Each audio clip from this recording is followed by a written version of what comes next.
नमस्कार दोस्तों, मैं आज बात कर रहा हूं भगत सिंह के बारे में। आज है 23 मार्च और 23 मार्च को शहीद दिवस के रूप में मनाया जाता है। दरअसल बात ये थी कि आपको सबको तो पता ही है कि देश आज़ाद हुआ तो उसके लिए तमाम क्रांतिकारियों ने अपने जीवन का बलिदान दे दिया था। इसी क्रम में इस देश के लिए बलिदान देने वाले क्रांतिकारी भगत सिंह और राजगुरु और सुखदेव भी थे। इस समय क्या हुआ कि जब देश आज़ादी के लिए सारा देश आज़ादी के लिए लड़ रहा था, उस वक्त भी ये युवा अपनी शिक्षा को समाप्त करके उन्हें इस देश की जो व्यापक समस्याएं हैं उनके बारे में पता चला।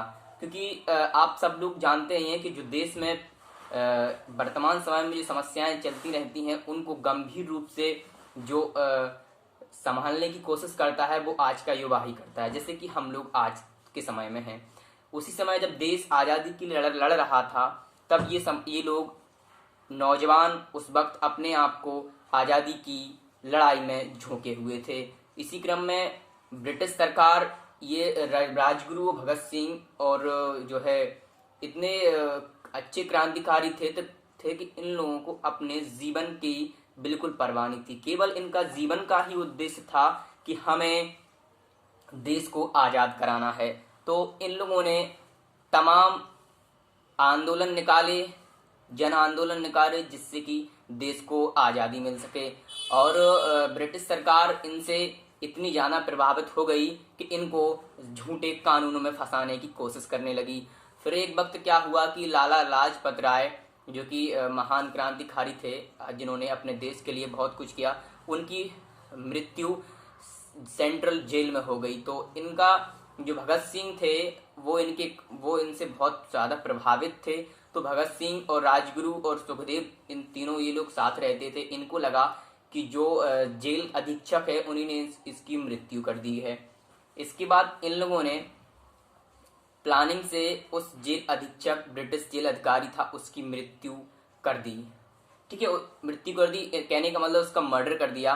और वो लोग अपने इन्हीं तमाम क्रांतिकारी कार्यों से फिर फेमस हो गए। और उस वक्त एक कानून लाया गया था, इस कानून का मुझे पता नहीं है, लेकिन उस वक्त उस कानून को लेकर दिल्ली की असेंबली में यहाँ पर बैठक हो रही थी।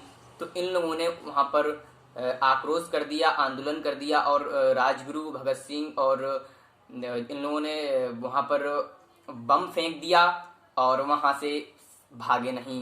इनका कहना था कि यदि आज हम भाग गए तो इस देश में उपस्थित तभी के युवा, उन्हें लगेगा कि ये देश की आज़ादी के लिए कहीं ना कहीं कदम सही नहीं है। तो उन लोगों ने अपने देश को आज़ाद करवाने के लिए खुलेआम आंदोलन किए और अपने जीवन से मोह न करते हुए ये सब चीज़ें इन लोगों ने तभी अपनी कैरियर में किया। और इनकी उम्र जब महज 24 वर्ष की थी और इनको लाहौर सेंट्रल जेल में, यहाँ पर जो जेल अधीक्षक का मर्डर और असेंबली में बम फेंकने के अपराध से ब्रिटिश सरकार ने इन लोगों को फांसी की सज़ा सुनाई। फांसी की सज़ा इन्हें 24 मार्च 1931 को तय की गई थी कि मतलब इनको 24 मार्च को फांसी दे दी जाएगी। लेकिन ब्रिटिश सरकार इतनी भयभीत हो गई कि उन्हें 23 मार्च मतलब 24 मार्च के एक दिन पहले ही 23 मार्च 1931 को इन लोगों को फांसी देनी पड़ी। और ये तीनों युवा अपने देश के बलिदान के लिए सूली पर चढ़ गए और फांसी लगते समय ये लोग जय हिंद, इंकलाब जिंदाबाद के नारे से अपने जीवन को समाप्त कर दिया।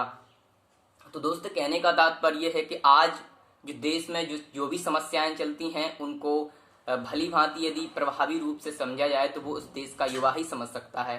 कहने का तात्पर्य ये है कि आप सब लोग आधुनिक माध्यम से बिल्कुल परिचित हैं और इनके बारे में, इनकी जो शहादत है और इनने अपने जो देश के लिए जो बलिदान दिए हैं उनके बारे में ज़्यादा से ज़्यादा जानने की कोशिश करें, ताकि आपके हृदय में और समाज में इनके प्रति जो दिए गए हैं, इनके द्वारा जो दिए गए बलिदान हैं, उनके महत्व को बिल्कुल भली भांति समझा जा सके।